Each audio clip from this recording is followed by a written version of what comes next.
Hello, peeps and creeps, and welcome to Fright Club. I'm Gav, he's Danny. Hello. We're the Fright Club NI, and this is a brand new episode of Monday Night Frights.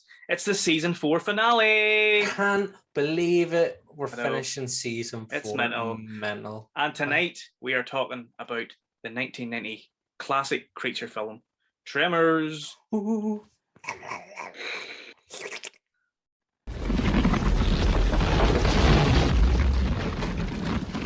Must be a million of them. Nope, just one.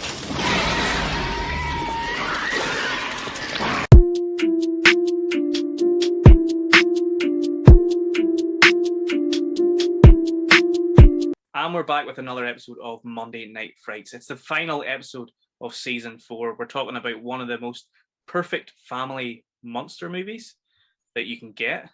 I think it is, anyway. It's really, it's a family movie. Yeah, I sat and watched it. This was actually another first for me. Watching it. No way. I'd never seen. It's one of those ones that's been on my it's been on my radar for the longest time, and I just haven't got around to watching it. But then obviously this was your pick. You picked this film. Yeah, I know. I picked it because I'd never seen it, but it was on my radar to be like, oh, I really want to watch this because I knew I was going to enjoy it. And I really did, and it just, I don't know, there was just something about it that gave me that kind of like nostalgia for those type of movies. I don't know how to sort of describe it, but it's just, you know, that kind of small town trying to you know, take on the monster. And I mean, young Kevin Bacon, what's not to love about young Kevin Bacon? And obviously the practical effects graboids. And yeah, just what a charming movie. Like it's a great movie.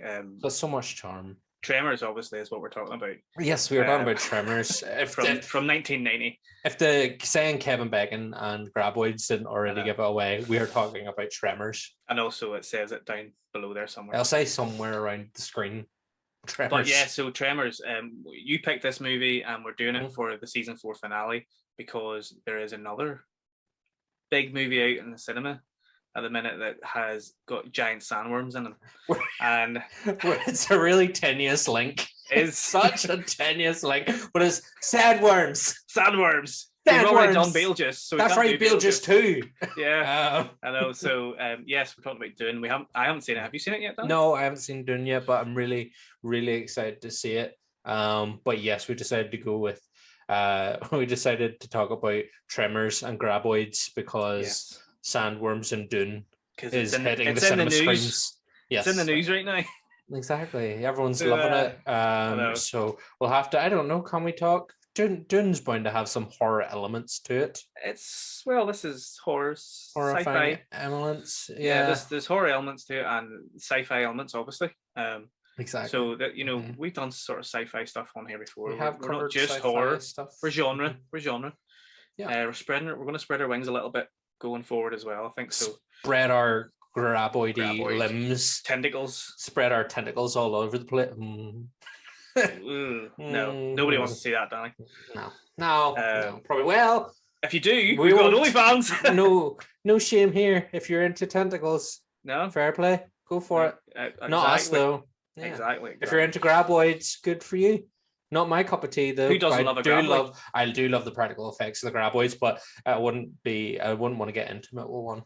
No Hanks. No Hanks.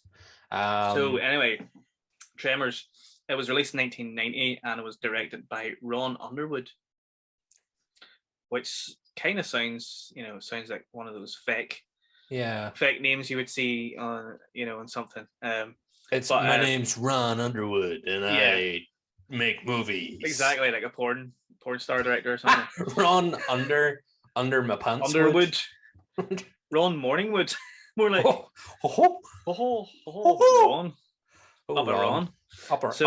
Upper on Underwood. I know. Anyway, so yes. Fucking hell, Ron Underwood. This was his breakthrough film. Before he did this, he was mostly on like TV and he'd done some animation and stuff. But this was his sort of big breakthrough. He had worked on as an assistant director on a low budget 1979 slasher called Tourist Trap. and it is a very good film. If you haven't seen it, go check it out.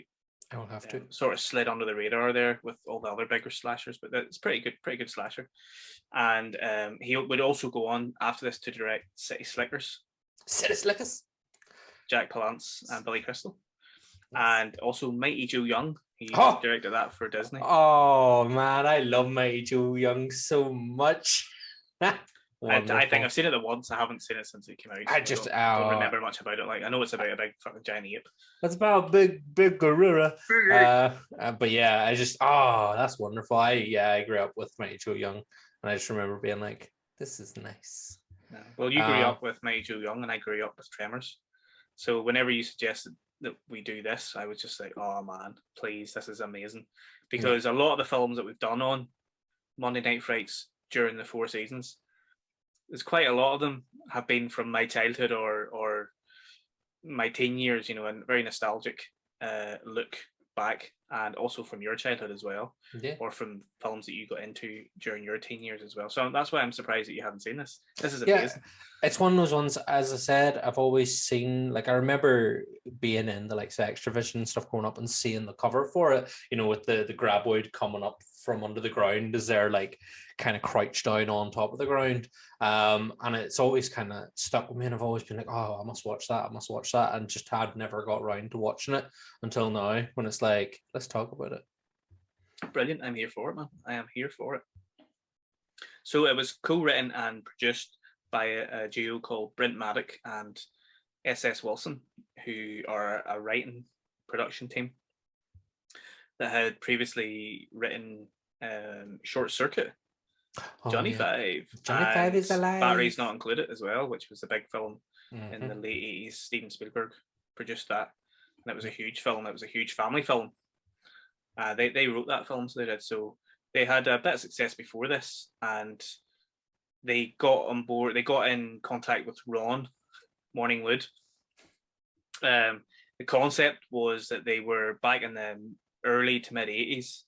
The original idea was conceived by the duo during their, because they used to make educational films, and they were out making some sort of educational film out in the desert somewhere, and they were on this big rock formation, and for some reason it just hit one of them saying, oh, I wonder what would, you know, what would happen if there was like a mad creature underneath this.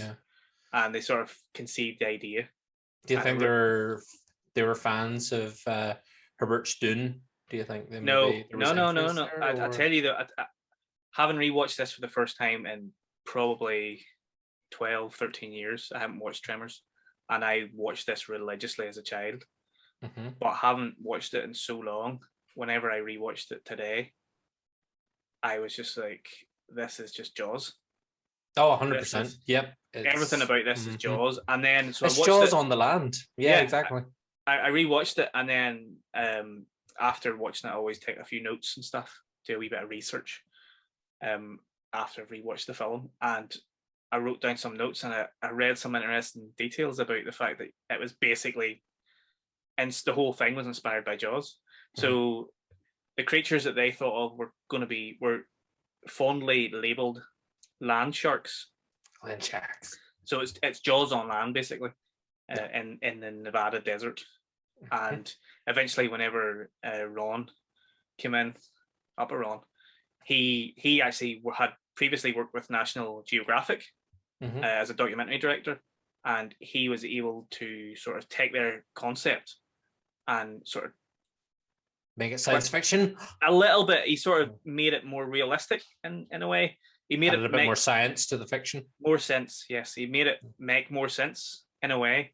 So he essentially used this idea of a sandworm or a graboid. I love there's that kind of moment when they kill the first graboid, and the seismologist. Yeah, she's like looking at it, and she's like looking at the wee spines that help it move through the earth really quickly. And I was like, that's sound. That sounds like sound evidence. I quite enjoyed that.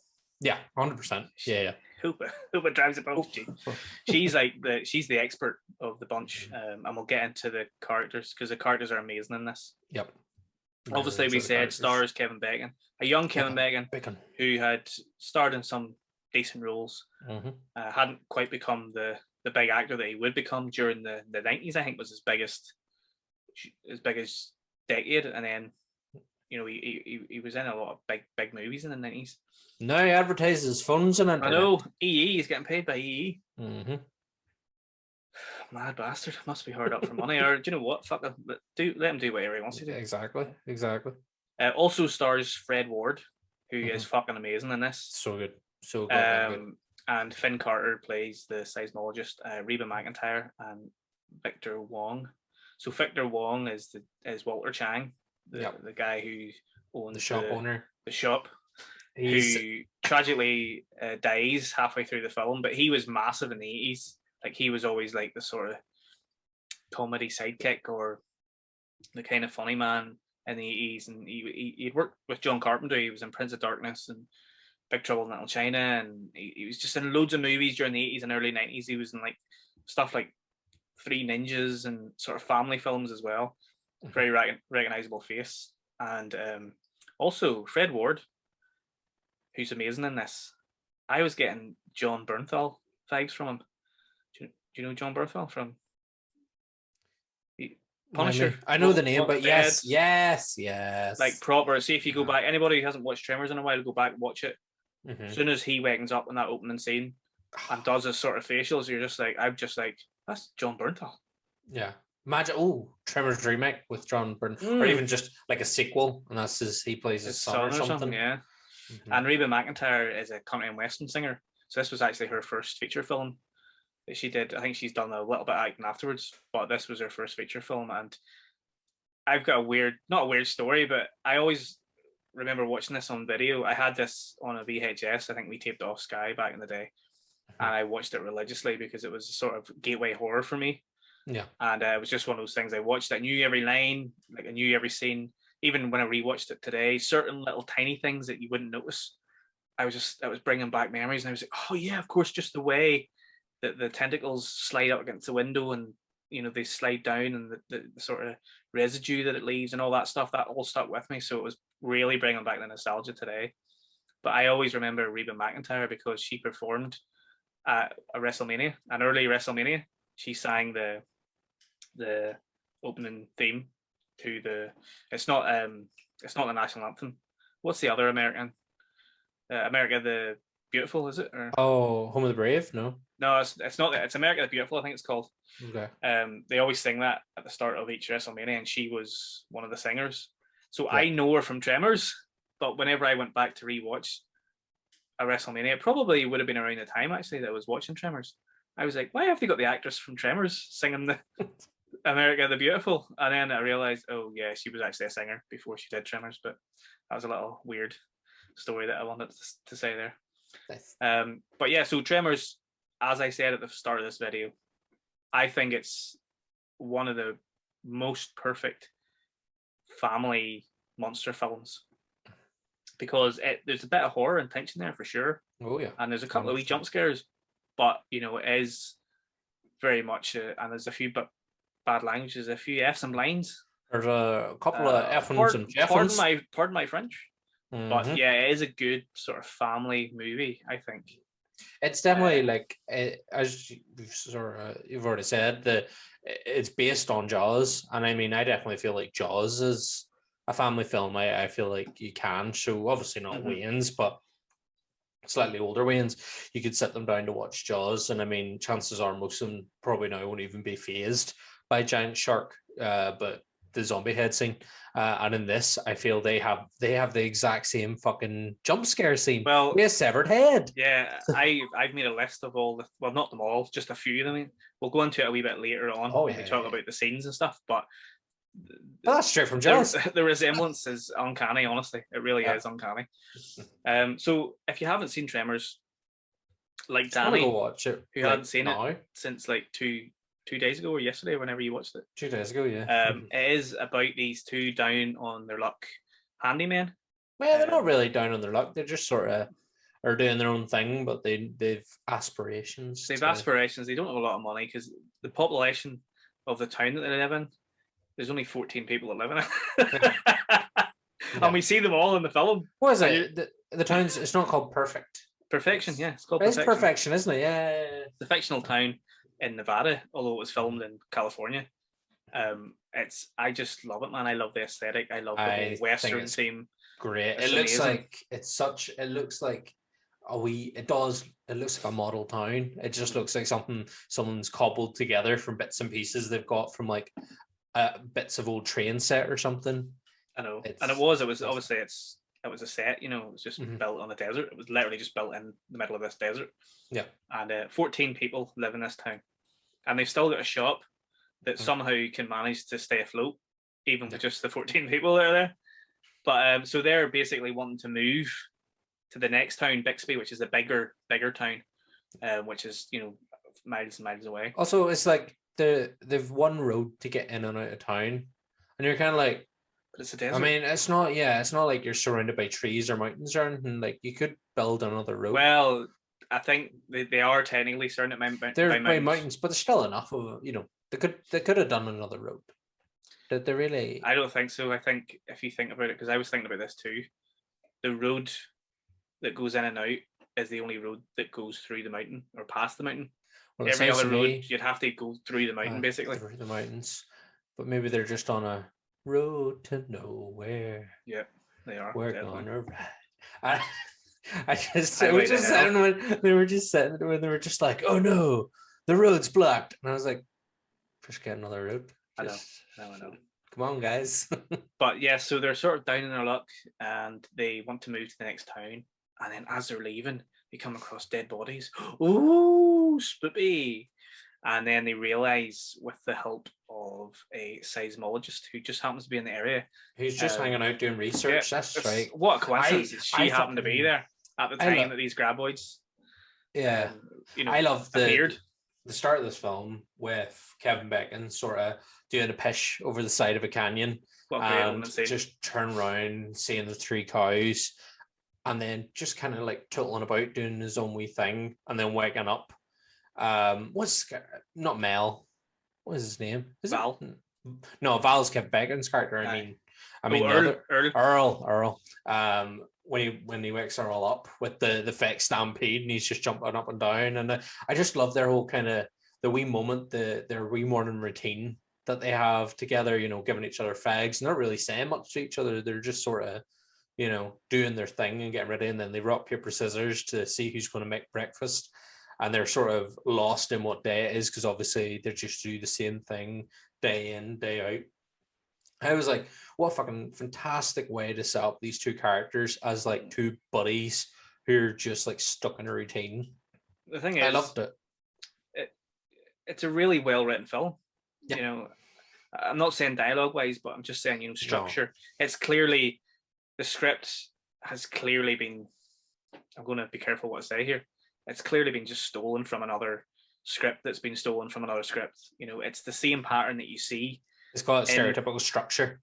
In Hollywood, it's got that, you know, set up. Then, you know, after 15 minutes, there's a plot point, there's a premise, there's a way that they can't leave the town.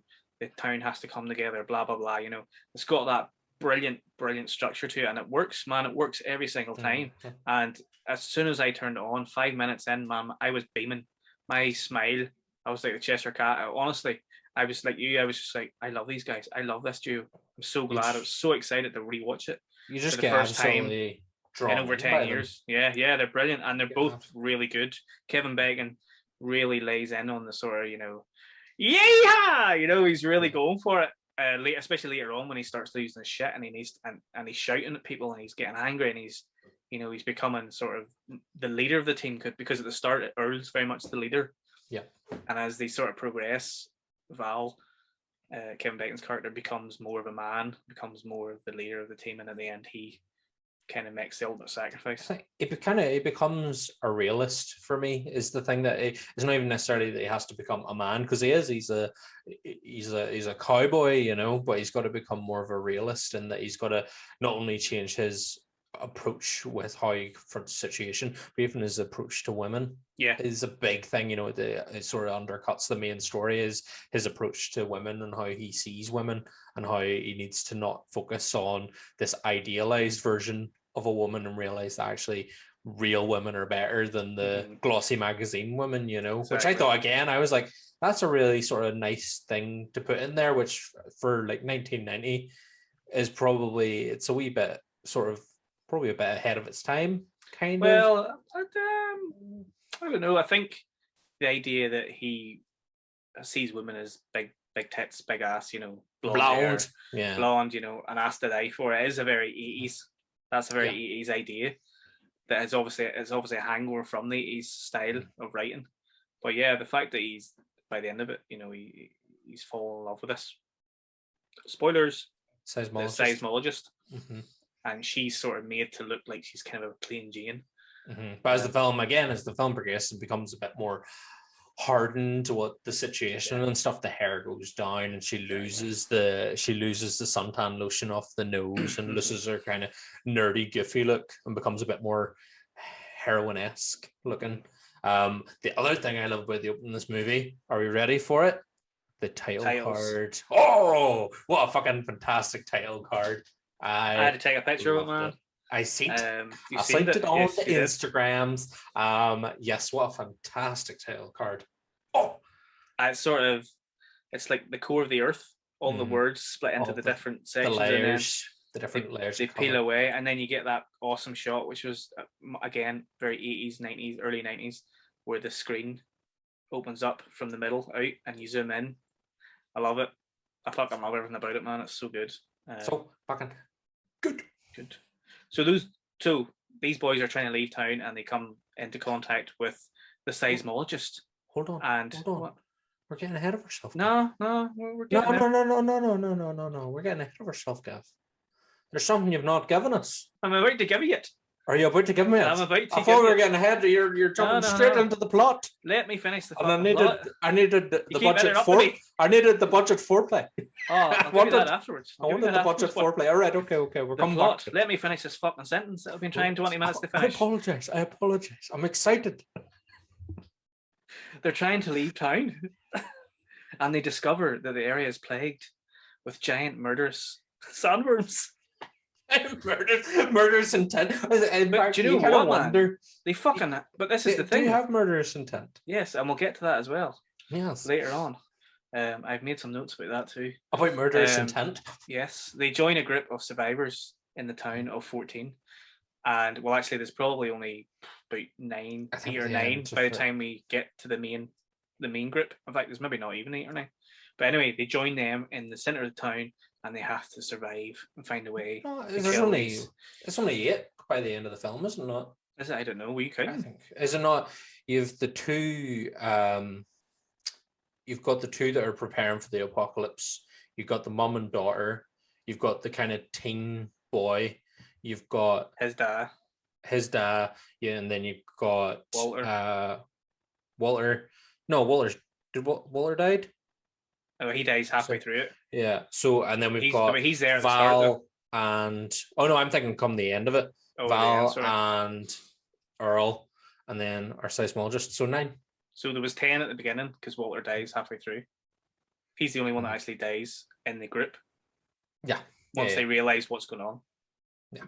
Yeah, because the other 4 people that live in the town die at the start of the film. Die early on. Yep.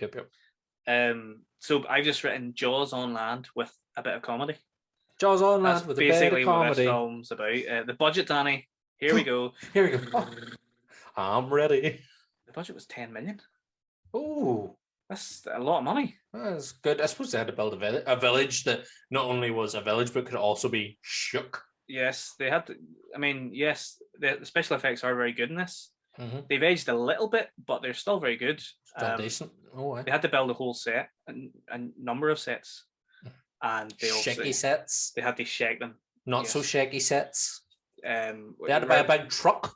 See, whenever those buildings were shaking, it reminded me of Disney.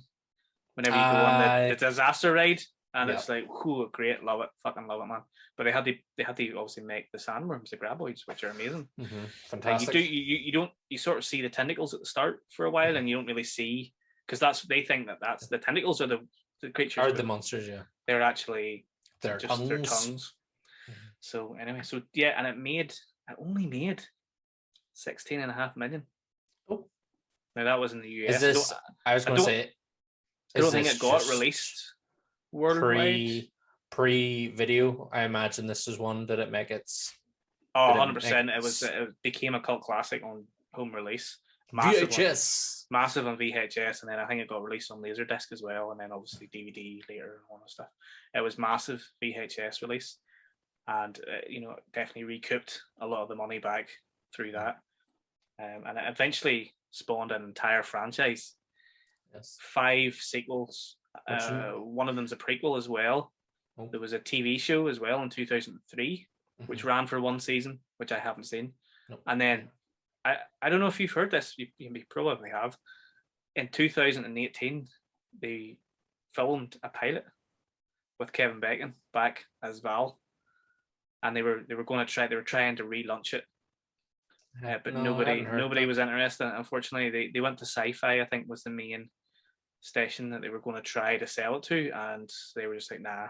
So you would have thought Sci-Fi would have been like Kevin Bacon attached. If Sci-Fi are declining, that you mustn't be very good at all. So, but again, that's something I would love to see, and the fact that Kevin Bacon came back, he must have had enough interest or passion for that part to come back and do it. Is he in any of the sequels? Do you know? No, he's not. Bert in the film, the survivalist, he's one of the main characters. Then after the second or third film, I think he's like one of the main guys. I haven't seen any of the sequels. I was going to say I haven't. Obviously, this is my first time seeing this, so I'm kind of intrigued to go watch the sequels now. I'll definitely be doing it. I'll definitely do a watch of the sequels eventually down the line at some point. If you would like us to talk about them on the show, please leave a comment below. You know what to do. So the creatures were initially called land sharks, and then when your guy Ron came on, he decided, no, we're going to try to make it more about seismology, underneath, and earthquakes, and graboids, of course, is what they call them. I love when they're trying to decide on the name in the shop. They're trying to pick a name for them. Walter, he's and it's just a great wee scene again with they're throwing the names around and people are getting pictures with what they assume is the creature. And I was just like, man, that's so typical of roadside show attractions and stuff like that. I love that that's a part of it, and it's not just, oh, we must fear the thing. It's like, actually, let's try and exploit it. Let's capitalize on this. Capitalism. Woohoo! I love that. I thought that was a fantastic moment when they're even before that, when Walter's buying it off them. He's like, I'll buy it off you for $10. He's trying to dwindle them down a wee bit. And they start at 20 and then they get down to 15 eventually. And then he's selling them for $3 a picture. Yep. To get your picture. But I mean, there's 14 people that live in the fucking town. Okay, you might get the odd passerby. It doesn't look like a place that would have a lot of passerbys, though. No. It's not as if it's a main road. No, there's maintenance people about. There is. They're working on the roads, fair play to the government. They've clearly went, right, hang on, this road's a bit dodgy. Let's send a couple of workmen round. But they die. But they get graboided. That's, They get grabbed by the graboids. They do. They get their fucking head squashed, don't they? Yeah. So anyway, let's move on. I loved this film so much when I was a child. I knew nearly every word of it. I knew every scene as well. I knew exactly where it was going. So much so that whenever I was younger, another little story here, Danny. Just a little insight into my childhood. Regale us. We used to obviously go for drives when we were kids with our mum and dad around the Glens and blah blah blah down south and stuff, and we'd go for a wee drive here, around Cookstown and stuff, where my mum's from. County Tyrone area. Right, round County Tyrone, boy. You're not too far from that area now yourself. Oh, not at all, sir. Not at all, boy. Oh, so I remember we went to a glen. I don't know what glen it was, but I remember specifically pulling over. We were having a picnic, and it was all flat lands. I think it was like bogs, stroke, peat turf. Like a peat farm or turf farm or something. It had that vibe from it anyway, and I remember taking a wee wander off, just not too far from the car, and I must have only been about 12 or 13 at the time, and I was starting to get that creative just flowing where I wanted to write, and I was already into movies, but I was always like, oh, I'd love to make my own movie and stuff like that. And I remember specifically to this fucking day, man, standing on a group of rocks, like a rock formation, not as big as the one in Tremors, but something similar. I'm looking out over the peat farm or the turf or whatever it was, or the bogs. I'm thinking, fuck, this would be the perfect place to have an Irish version of Tremors. What sort of fucking creature would live under this bog farm? Could you imagine a bunch of culty boys, from fucking Cookstown or something, going down to like do the peat, turn the peat, shoveling up and cutting the it. fucking a graboid coming down along the peat trail, just fucking knocking the blocks of peat flying. Yeah. And they just have, I can't imagine Jesus, it because I did imagine it. The fucking thing's tossing my peat all over the fucking place. I know. Bastard. Every fucking day. There's one of them fucking gully graboids. Hey. Fuck. So that stayed with me, and I still remember that memory. And I do remember going home and like writing a little thing, sort of like a not a treatment, obviously, because I didn't know what the fuck I was doing back then, but like this boy goes into the forest and he's cutting peat and he sees something and he thinks it's, he doesn't know what it is, and he goes over to see it and it bites his hand off, and he has to run back to the village and blah blah blah, and they all go out hunting. And it was something like that idea. I never expanded on the idea. But I will be trademarking that right now if anyone's watching it. That was my fucking idea. Irish Tremors. The Irish version, I imagine Irish graboids would have like thick hair. Like they'd have mole hair, like moles. They'd be ginger hair, obviously. And ginger bright ginger graboids who have like mole hair, and they have, instead of like the big sharp pincers, they've got like wee mole hands. Aye. And they got to go through like that. I don't know, but it was a funny. I wanted to mention that. Tremors worldwide. And we see all the different cultural variants of the graboid. Class. They're all cousins. They're all related to each other. No, but they're slightly different because they're different regions. Aye, exactly. They've got to adapt to their environment. So the original script was called Beneath Perfection. So the town obviously was called Perfection. No. It doesn't have the same ring to it. No. Doesn't scream, family monster movie to me. No. And I can see why they changed the title of it eventually, because it sounds like a fucking romantic dirty movie, Hallmark movie or something. Right. Sounds dirty bastard. So we talked briefly about the effects and stuff. That's one of the greatest things about this movie. I think the set pieces are fantastic. Mm-hmm. I really love the town. I love the fact that it does seem thrown together, as you mentioned. Even the costumes and stuff in this, I really love Val's belt. I love Val's got this belt buckle that's in the shape of a heart, and he's often, he's always kind of got his hands in his pockets with the thumbs tucked into the belt, and he plays with that a lot, and it's just it just for his character is such a nice piece. I just really stood out to me and was like, that's a really nice costume design. Yeah. For that character. And again, they've all got that nice kind of rugged, rough town look about them. And dirty jeans and all, and dust everywhere. It's a dust bowl of a town, and I love the aesthetic of it. I love westerns. I love those sort of, not cowboy boots, but the boots, it's kind of like cowboy boots they all wear. Yeah. Under the jeans, and just you're right, the clothes that they wear, and just the look of the town's just great. Everything's dusty and dirty, and it looks so authentic, I think, is the main thing. Yeah. I love the props in it that they use. I love the practical effects. The actual graboid, which is it's made of, like, I think it was like a foam, obviously lightweight foam, and the main graboid that was used, I know that they buried it. They actually buried it once they built it. They buried it in a trench for like a couple of days to give it that sort of authentic look, like it had been underground for a long time. Amazing. Which again is just a lovely little touch. Instead of just painting it, they physically wanted to actually bury it to give it the look. The characters are amazing characters, because there's not that, there's what we said, there was 10 characters, but a lot of the characters sometimes in these films they sort of fade away and you sort of forget them, but they're brilliant characters because they've all got their own little individual things. They're all kind of textbook, but they're just elevated slightly above what the textbook sort of stereotype is for each of their individual character types. Again, it's through tropes. Yeah, there's tropes, but there's just enough in there to make you remember them, so that they don't just blend in with the rest of what's going on around them.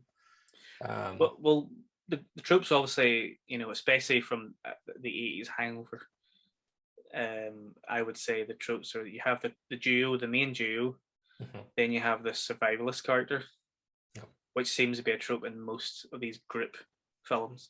You've got your doom preppers.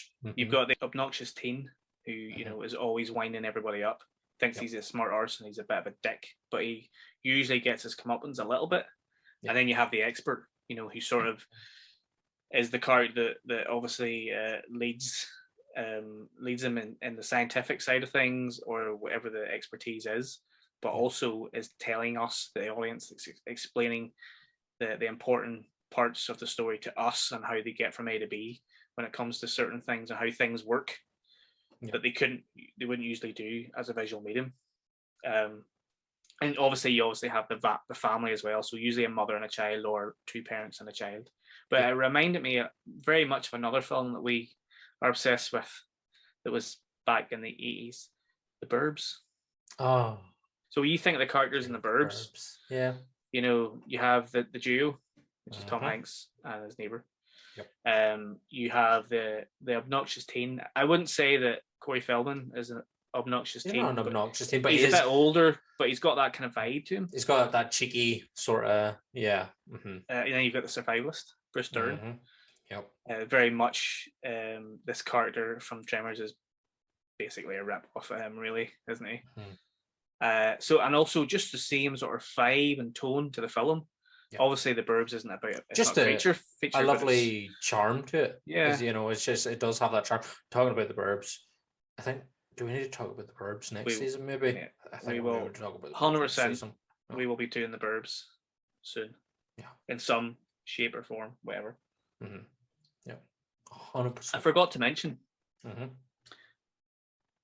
Not a fact, but Marvel's Avengers in Endgame was influenced by a scene in Tremors. I'm not going to say which scene now. I'm going to just bring it up when we get to the scene later on. But just so you know, this film was quite a big influential movie to a lot of other films that came afterwards, and one of them was Endgame. But I'll get to that in a bit. I'm intrigued. This was actually, it was originally supposed to be like rated R, and they had to cut loads of bad language out of it. So I don't know if you noticed. I didn't really notice it that much. I only sort of read this afterwards, but they overdubbed a lot of the bad language, and they actually cut a lot out. So there was supposed to be more fucks and motherfuckers and stuff in it, but they cut that down a bit because they needed the PG-13 rating, which obviously worked out well for them. Yeah. Bigger audience, sparked a franchise. Wouldn't really worked if it was, rated R, I don't think. For obviously at that time, swearing was kind of a bigger deal, but why lose out in the audience for the sake of a couple more fucks? Exactly. I know. When the story itself doesn't necessarily need all the cut. Now, don't get us wrong, we do love an occasional fucking her here. We do, boy. But we could do getting a wee clean up as well in some of these episodes.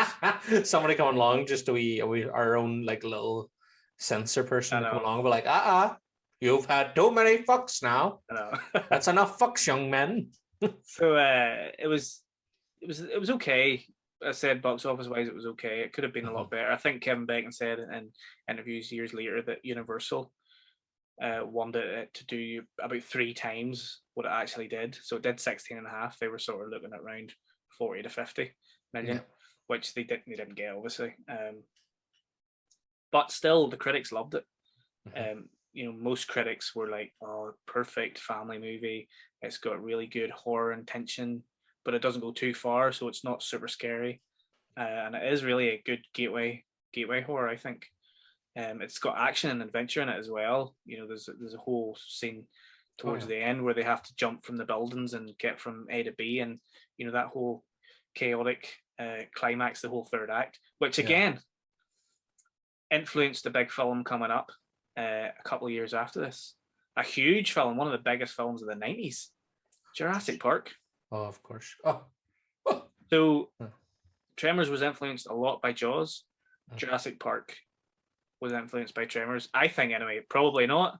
But if you watch Tremors, and go, wow, a lot of this is copied in Jurassic Park, but then obviously a lot of Tremors was copied from Jaws. So, you know, and also a little fun fact: the girl from Jurassic Park is in this as well. She's the little girl on the pogo stick. Is she the little girl? What? Ariana Richards, I think her name. I did not even. That's her. Yeah, that a couple of years before Jurassic Park, she was, you know, getting chased by a fucking. Instead of getting chased by a T-Rex, she's getting chased by a graboid. Chased by a graboid. I didn't. Man, I see her. The scenes with her on the pogo stick, because obviously we see her quite early on out playing on the pogo stick, and you're kind of like, is this going to come back? Yeah, and then the way it does come back, what Brilliant, a fantastic scene. Brilliant. I love when the graboid spits the pogo stick back out again, like over their heads. And what? Class. I did not realize that was her. Class. Oh, I love Jurassic Park so much. We should talk about Jurassic Park. This film is absolutely inspiring me to want to talk about loads of other films. When you said about it's a gateway film, just imagine like a ma being like, Jimmy, don't you watch that Tremors? It'll get you addicted to horror. Too late, mother. I want to watch Nightmare on Elm Street. Oh shit. There are people in the corners just selling.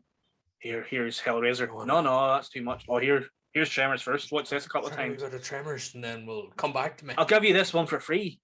And then you'll come back and you'll want to pay for Hellraiser next time. Oh yeah, we hit the Tremors. I've got the Tremors for Tremors. Oh, I've got the fucking Tremors. Delirium. One of our other favourites was a massive fan of this film, Mr. James Gunn. I'm not surprised. He was a big fan of this film. So much so that in his feature film Slither from 2006, he named the school after Earl. It's called the Earl Bassett Community School, and it was named after Earl in this film. So there you go. And it does kind of slither, you know, Tremors, obviously. Wormy things. Wormy sort of things. Creepy, wormy, grabby things. Smaller, like, but not as... Yeah. Little teeny tiny wormies. More leechy than wormy. Leechy would be a good word, I would say, Yeah. So briefly spoke about the sort of aesthetic you said about the small community. I love anything that's kind of really tight-knitted, small communities where everybody knows everybody. That's why I love Burbs so much, because it's just about a wee fucking cul-de-sac and everyone knows everyone. Also, there was a character called Walter in Birds. There was indeed. And Walter shows up in this as well. That must have been a very popular name in these kind of movies. Is there a Walter in Jurassic Park? Or Jaws? Since we're talking about Jurassic Park and Jaws. I don't think there's any Walters. No. There might be. If anybody knows of any other Walters in those particular cinematic universes, please let us know in the comments below. Who's your favorite Walter? Have you ever met a Walter in real life? Never met a Walter before. Nah. American sort of name. Yeah. Walter. I'm gonna have a child and call them Walter.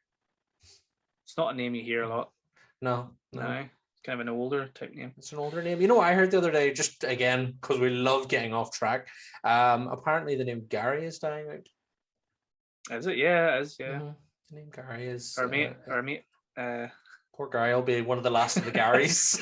Gordon will be like, oh, fuck, he's probably loving it. We'll make a film. Fucking get rid of this name. We'll make a film called The Last of the Garys. The Last Gary. That's what we'll call it. The Last Gary. So I've written down a couple of things that since we're talking about Jurassic Park and Jaws, I've written down a list of similar scenes and stuff. We'll go with Jurassic Park since we were talking about it there. Obviously, group towards more the end, whenever the group splits up, which happens in Jurassic Park, the group splits up. They all have their little things that they have to do. Yep. You know, they've all got their own tasks. Their tasks, yeah. There's a scene in this when they're at that rock formation at the end, and Val, Earl, and seismologist, her name has escaped me, but they all run off, and then they stop. Remember, he's got the last bomb. Yes. And they stop, and the graboid comes up, and they have to stand and make no sound. That's a reminiscent of Jurassic Park. Remember when they're in he's telling the kids to not move or anything. Yeah. And the creature's coming down, and the graboid's like sniffing around his foot, and he actually goes to lift his foot out of the way. So that's a throwback. Well, not a throwback because this was before Jurassic Park. Yeah. What fantastic. Wow, man. Just you comparing those scenes, and I'm like, yes. And then whenever they're like, oh, we have to distract it. And the guy's like waving his arms, and he's like, yeah, that's fucking Sam Neill. Jeff Goldblum. Is it? Yes, Jeff. It's Well, no, Jeff. Sam Neill goes out first to distract it, and then he throws the flare off, and then Jeff Goldblum comes running out thinking he's being the hero and just ends up getting fucking chased. He gets chased, but he takes away, he distracts him. So again, that's in Tremors. Yeah. Not as on the grander scale as Jurassic Park, because that was a much bigger movie. Rhonda. Her name is Rhonda. Rhonda, of course, is yes. Just Rhonda. And also, since we were talking about Jaws, we're going to talk about a few scenes that are very similar to Jaws as well. There's a scene at the very end, the cliff scene at the very end, which you see at the very start when he's pissing off it.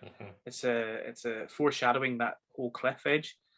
He runs towards the edge of the cliff, and he turns around, and he's waiting for the graboid to come, and we get that Chief Brody shot on the beach, which is when he's sitting on the actual thing, and the zoom goes in, but it goes out. You know, that great shot. It was kind of similar to that Spielbergy sort of. Yeah. Zoom dolly, I think it's called, or dolly zoom, one of the two. We get something very similar to that when the graboid's going towards Kevin Bacon. I thought that was a nice wee thing. And there's a couple other little similarities. You get a bit of POV from the graboid as well. Not a lot, but just enough to sort of think about the shark from Jaws. And also the graboids in this, they're not just random creatures that are there. They actually are hunting these people. You know, they're going after. It's when they start to kind of, it's when we learn that they are learning. You know, they're trying to suss out how to move take down the buildings and stuff. That's when I was like, oh fuck, this isn't just silly old creatures trying to eat whatever they can. They are purposefully hunting their predators. And what other predator evolves in what other film? The raptors. Oh, they open the doors. That's right. They learn how to open the doors with their clever girl. And also that scene, the clever girl scene, you know, they've evolved because they're not stupid.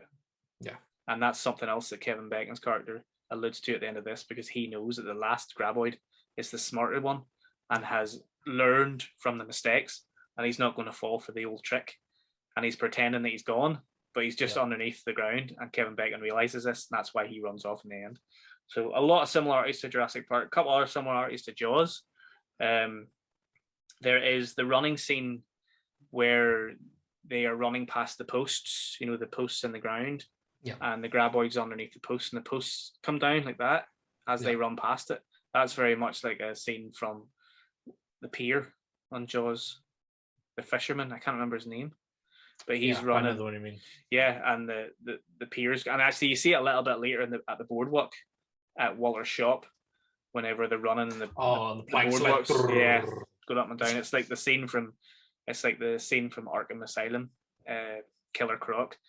When you're running away from Killer Croc, and his fucking, that's brilliant. Love it. Making the boards ripple, amazing. Yep. Walter's death scene as well in the shop. Quint. He gets taken down, and everyone's watching him. He gets taken down, very much like how Quint is getting eaten by the shark, and they're basically just watching him. They can't really do anything for. I thought that was very much a throwback to Jaws. And then one last scene was the scene with the power tool, which was what do you call that power tool? Jackhammer, is it? It's a jackhammer that points into the ground. You point in the ground. Yeah, jackhammer, yeah. So there's a scene where you see it in the ground, and then it gets taken away up the road, very much like the barrels from Jaws. Exact same type of motion. It just goes from A to B really quickly. So quite a lot of similarities to Jaws, and then quite a lot of similarities to Jurassic Park, which came out a few years later. I realized we spoke a lot about that, so I apologize, but just wanted to talk about it because Jaws and Jurassic Park are two of our favorite films. So two Spielbergies. Two Spielbergies, definitely. What other scenes then that sort of stick in your mind that we maybe haven't spoken about? I love whenever they first realize that the graboid, that the smaller creatures aren't actually small creatures, they're actually the larger graboids' tongues. And whenever so they've managed to get the graboid to chase them to this sort of like aqueduct, and it's smashed into the wall and killed itself. And like the levees and they pull the rock back, and it falls out And they're just like, oh fuck, this thing's bigger than we thought. Kevin Bacon's, he's dug up like along it, and he goes, I found the ass end. And they're just sort of looking, but Rhonda's sort of saying like, this is the find of the century, this explains all the tremors that are going on, all the seismic activity in the area. And Earl and Val are just like, man, we wouldn't get $15 for this. We'd be asking for, and they're trying to figure out what's the best way to like lift up out of the earth. We get a crane with some pulling ropes, and I thought that was a fantastic scene. And again, it's the first time we properly get to see the full scope of how big the graboid is, and also how well that big creature is put together. And she's looking at the wee fins that help propel it through the ground, and that's how they move so fast. And you see all the wee tongues hanging out, and the orange goo that is their blood. Having just like carved a pumpkin for Halloween, the blood kind of reminded me like of what comes out of the inside of a pumpkin. And I was just loved that moment of seeing like the big creature in all its glory, and then to find out, oh shit, wait, based on the findings, there's actually another 3 out here. I was like, whoa! Great moment. And then whenever later on, when they're trying to get back to Rhonda's truck, and they realize that they actually have to hop rock to rock, and they get the poles and start bolting across. And it's just, I know there was something really for me that kind of reminded me almost like a fun kind of Karate Kid moment, when he's doing the crane stunts up on the pillars. There was just something about the way they were doing that, and it just seemed like, yes, they're doing it to avoid getting eaten by a graboid, but they're also kind of having fun doing it. Like when Earl tries to do it, and he like goes forward and he goes, whoa, back again. And I was just like, this is a really like nice moment in what should be a pretty scary situation. And then obviously they get to the truck, and Rhonda like dives through the back window, and they're trying to like fight off the graboid that's trying to grab a hold of the truck. And she's like, can someone help me? And has to like push her forward so she can use her hands to work the truck. And just a fantastic scene from start to finish, that when they kind of realize that the rocks are working as big conductors, and that's why the graboids are lurking around them. But if they can actually just stay rock to rock to rock, and then obviously that's what makes them think, oh shit, well actually if they can't break through solid rock, then we got to go to the granite rock mountains. I just was like, this is really good setup from that moment. It's just really, for me, from that moment when they first realized that it's big giant creature rather than loads of small creatures, and the pacing from there is just constant. Like, it's just like, yes, let's go, keep going. The story doesn't really let up. It's a really tight film. Back in 1990, a lot of films during this time were under 90 minutes, like even some of them under 86 minutes. I don't know how long this was, but I felt like it was just over in a flash. Flew by. Absolutely flew by. No messing about. Literally within the first 10 minutes, you sort of get your first inkling that something's wrong here. You meet Rhonda, she meets them out and about, and she's talking about, it's seismic, and then you see the mound moving and stuff, so something's under the ground. For me, it's kind of, there's the 2 moments. So obviously the first couple of people in the town get killed, and they find the head under the bucket, which is very reminiscent of finding the head in Jaws below the pier. And then the older couple, and then the older couple end up getting killed. The husband gets sucked into the ground, and then when you're the first kind of moment you realize there's maybe something bigger going on, or there's maybe loads of them, is when the wife's in the car and she's locked all the doors, and the graboids are kind of like slapping against the windows. I wrote that down as one of my favorite scenes. And then it seems to stop, and then next thing the car's getting pulled down, the whole thing's sinking down into the sand, and you're like, right, either there's loads of them, there's loads and loads of them, and they're all working together to sink this car, or there's one big thing. And those 2 scenes for me are actually quite sort of dark. Like they're kind of a darker tone compared to the rest of the film, because whilst the rest of the film there's kind of like threat and impending doom, and there's still kind of like a lightness to the overall tone of it. Like there's still kind of like a can-do attitude. Like these people are still going to persist despite the fact that there's giant killer worms beneath them. you know. But again, Yeah. I like that kind of it contradicts them what's going on with the survivors of the group. You know, they're not just going to give in to what's going to suck them up from below. You know, the scene where the two older people, the old couple, they're sort of building. They're out in the back. They're out in the. They're building something, aren't they? I think they're planning to build like their own house, but they're living in a caravan. They're living in a caravan. They're building their own house, and they've got a generator that has disappeared. And they're like, "What the fuck's going on?" That was one of my favorite sequences because, yes, you're right. It was a wee bit darker. I think it was because it was older people, and the acting was actually very good. Really good. Whenever the man goes down and the old lady's like screaming for her husband, like, you know, that was very tense. Yep. And then when she goes into the car, you think, "Oh, she's okay." And then, man, that was the scene that with the graboids coming up and it leaves all the residue that stuck with me for many years. I think so, because that is the scariest, one of the scariest scenes on it. Yep. Or in the movie. And then when the car goes down, you get that awesome shot of the headlights shining up over the dune, and you just and you just see the sort of car swinging just as it goes down, and the headlights are shining into the sky. Beautiful shot. Fantastic. Really clever. The whole film's really well written. As I said, it's very tight. It just moves from one scene to the next. There's no wasted scenes. No. Everything that's there is there for a reason, and I love it. And I wish more films were like that nowadays. But one of my other favorite scenes is Mindy on the pogo stick at the end when everyone has figured out what the crack is. They know that the creatures have no eyes and that they travel and they hear basically or sound vibrations. It is, isn't it? Seismic vibrations. And then the mother goes out to look for Mindy, and then you realize, fuck, she's when they're shouting for her, and you're like, what the fuck are you doing? And then you realize she's got her Walkman on. You're like, oh. And then the other wee kid, Melvin's bouncing his basketball as well. And you've just been told that these creatures can discover you because of vibrations in the ground, and you're out there bouncing your basketball. And I love how they do the old sort of cried wolf with him, where he, you know, the third or fourth time he annoys him, he has actually had an incident. And then it's good because the thing with Mindy, they save Mindy, obviously, and everything's grand. But whenever they go back as a group, even though they want to kill Melvin, they're all still there for him, and they all sort of huddle together. And they're later still on, a family. Like, I think that's the big, as you said, it's a family film. And yes, these people aren't necessarily like, yes, some of them are related through marriage or their children or whatever. They are, as a community, a family. It's very clear that they all look out for each other. And, you know, yes, the doom preppers are kind of out prepping for themselves, but you know, at the end of the day, they'd still do what they can to help the rest of the community. Well, the whole community would be dead if it wasn't for them. Yeah, and their fucking arsenal of weapons. Class. I love those. Probably two of my favorite characters. Bert, I think the guy's name is. Yeah. He's great, and what a character he is. Michael Gross is the actor that plays him. He's a fantastic actor in this.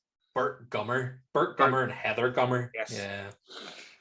There's actually one of the films, one of the sequels. It's a prequel. I think it's part 5. I'm not sure.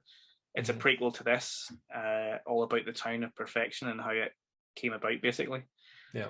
But obviously, there's Tremors have been there for years, or the creatures have been there for years. Sorry, but he plays a character in his family tree. It's not the same character. It must be like a great grandfather, great Gummer. Gummer. Yeah, he's a Gummer. I can't remember his first name, but he's like a great grandfather or something. But I thought that was funny as well. I think that's all we got time for. We've been talking about Tremors for over an hour. You've seen it for the first time, which I was unaware of. You loved it. Yeah.